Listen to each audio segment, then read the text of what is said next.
एक शाम प्राची टीवी पर सीरियल देख रही होती है, तभी उसकी सास वहाँ आती है। अरे सीरियल में तो ऐसे मग्न है जैसे आज रात का खाना पड़ोसी आकर बनाएंगे। मुझे पता ही नहीं था आपने अपने बेटे की शादी पड़ोस में भी की हुई है। हैं? मतलब? मतलब इस घर में सारा काम बहू ही करती है, आप तो सिर्फ खर्राटे मारती हैं। अच्छा जी, फिलहाल तो तुम आराम फरमा रही हो, चलो जाओ, ये मेरे टीवी देखने का समय है। आहा, इसीलिए मुझे भगाया जा रहा है।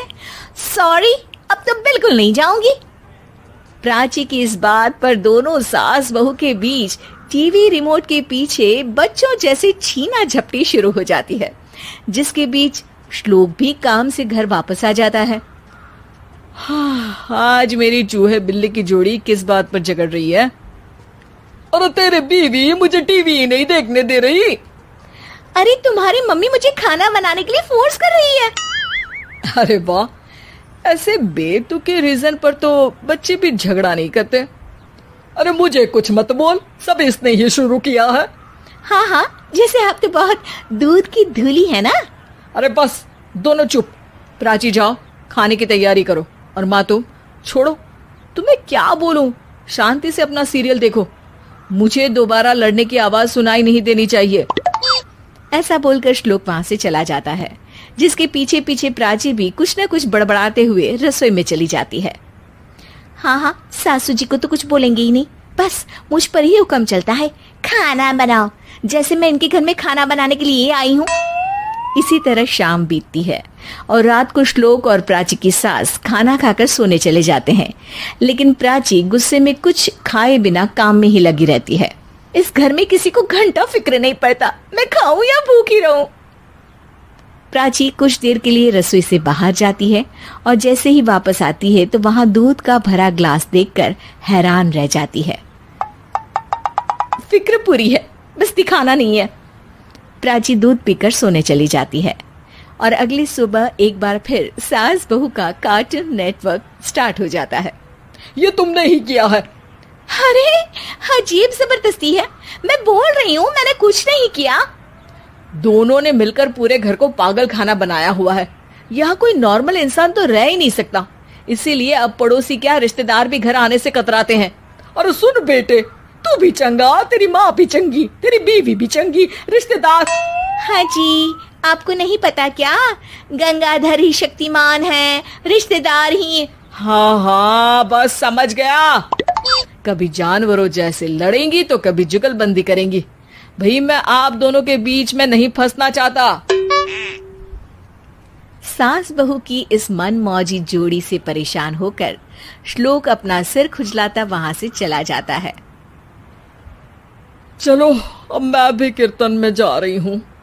इस पर जैसे ही सास कमरे में अपना पर्स लेने जाती है तो वहां नाश्ते की प्लेट रखी देख मुस्कुराने लगती है और नाश्ता करके घर से बाहर निकलते हुए कुछ पैसे टेबल पर रख जाती है, जिसके कुछ देर बाद सिलेंडर वाला घर आता है।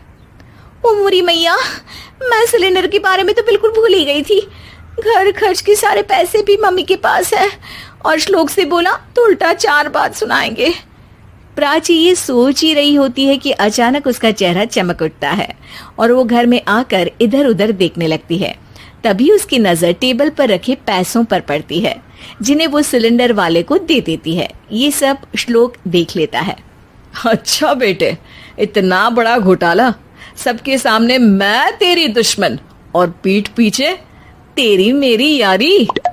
इस पर श्लोक एक प्लान बनाता है और शाम को सब एक साथ बैठे होने पर बोलने लगता है। माँ, तुम दोनों की बहुत लड़ाई होती है, इसलिए मैं सोच रहा हूँ कि प्राची को उसके घर छोड़ाऊं, इससे वो भी खुश रहेगी और तुम भी।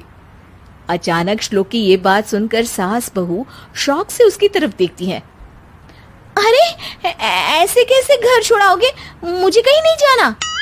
अरे तुमने बोला नहीं पर मैंने सुन लिया, तुम्हें मम्मी के साथ रहना अच्छा नहीं लगता, मुझे पता है। अरे वो अरे, जब बहू खुद कुछ काम बोले तो वो तुझे सुनता नहीं, और अब जो इसने बोला ही नहीं वो तू समझ गया। जब उसे नहीं जाना तो फिर जबरदस्ती क्यों कर रहा है? अच्छा, फिर आपको मौसी के घर छोड़ाता हूँ, बस अब आप दोनों एक घर में एक छत के नीचे नहीं रह सकती। मैं इस टॉम एंड जेरी की जोड़ी को और नहीं झेल सकता। है? ऐसे कैसे नहीं रह सकते? तुम्हें इतनी दिक्कत है तो तुम्हारा बोरिया बिस्तर पैक कर देती हूँ, लेकिन मम्मी जी कहीं नहीं जाएंगी। बिल्कुल यही सुनना था मुझे। अगर दोनों में इतना ही प्यार है फिर हर वक्त ये लड़ाई का नाटक क्यों करती हो?